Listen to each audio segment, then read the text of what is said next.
குழந்தைங்க மட்டும்தான் கேட்ஜெட் அடிக்ஷனில் இருக்காங்க இல்லைங்க, அடல்ட் நம்மளும் சேர்ந்து கேட்ஜெட் அடிக்ஷனில் தான் இருக்கோம். அதுலேருந்து வெளியில் வரணும்னா இந்த 10 டிப்ஸை ஃபாலோ பண்ணுங்கள். நம்பர் 1, உங்களோட ஃபோனில் செட்டிங்கில் போய் எவ்வளோ நேரம் உங்கள் ஃபோனை டெய்லி யூஸ் பண்ணுறீங்க, வீக்லி யூஸ் பண்ணுறீங்கன்னு செட் பண்ணி வைங்க. 1 வீக் கழிச்சு பார்த்தீங்கன்னா நீங்களே ஷாக் ஆகிடுவீங்க. உங்கள் குழந்தைய விட நீங்கள் தான் அதிகமாக யூஸ் பண்ணியிருப்பீங்க. நம்பர் 2, காலையில் எழுந்திரிச்ச உடனே சோஷியல் மீடியாவுக்குள்ளே போகாதீங்க. அந்த ஃபேஸ்புக், ட்விட்டர், இன்ஸ்டான்னு போகாதீங்க. நம்பர் 3, காலையில் எழுந்திரிச்ச உடனே இல்லை நைட்டு இந்த good morning, good night, happy birthday, rest in peace அப்படிங்கிற மெசேஜஸை பெரிய பெரிய குரூப்பில் போடாதீங்க. இப்போ ஒரு குரூப்பில் 50 பேர், 100 பேர், 200 பேர், 300 பேர் இருக்கிற குரூப்பில் எல்லாரும் இந்த மெசேஜை போட்டிங்கன்னா, அது எஸ்பெஷலி இப்போ குட் மார்னிங் எல்லாம் வந்து வீடியோஸாக வருது. அதில் எவ்வளோ மெமரி அதில் ஃபில் ஆகுது, அதை டெலீட் பண்ண நம்ம எவ்வளோ டைம் ஸ்பெண்ட் பண்ணுறோன்னு யோசிச்சு பாருங்கள்.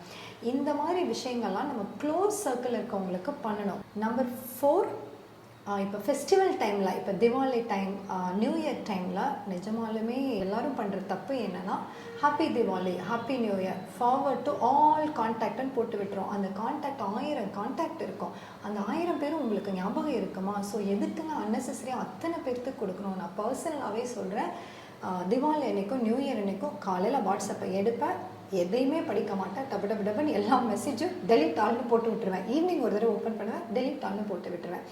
நம்பர் 5, வாட்ஸ்அப்பை கம்யூனிகேஷனுக்கு மட்டும் யூஸ் பண்ணுங்கள். மெசேஜ் பண்ணுங்கள், இந்த விஷயம் வேணும் வேண்டாம் அப்படிங்கிற மாதிரி யூஸ் பண்ணுங்கள்.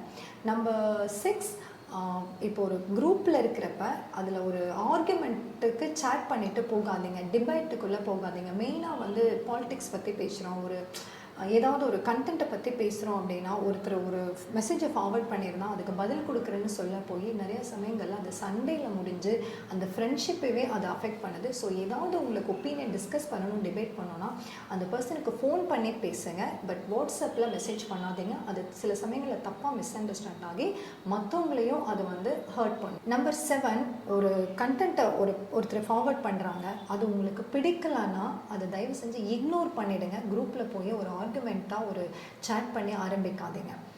நம்பர் 8, சில பேர் ஃபார்வர்ட் மெசேஜஸ் சும்மா எல்லாத்தையும் பண்ணிகிட்டே இருப்பாங்க. அப்போ உங்களுக்கு அது தேவையில்லை அப்படின்னா கவலையே படாதீங்க, பிளாக் பண்ணிவிடுங்க.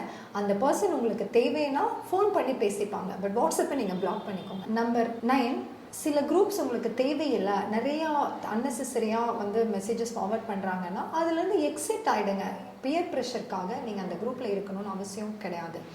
நம்பர் 10, முக்கியமான விஷயம், உங்கள் ஃபேமிலியோட வெளியில் போகிறப்பவும் உங்கள் ஃப்ரெண்ட்ஸோட வெளியில் போகிறப்பவும் ஃபோனை எடுத்துகிட்டு சோஷியல் மீடியாவை நோண்டாதீங்க. அமைதியாக இருங்க, நிறையா இன்ட்ராக்ட் பண்ணுங்கள், பேசுங்க. ஃபோட்டோஸ் மட்டும் எடுக்க ஃபோனை யூஸ் பண்ணிவிட்டு மற்ற டைம் சுற்றி இருக்கிற மனுஷங்களோட பேசுங்க. நம்ம வாழ்க்கை அழகாக இருக்கும்.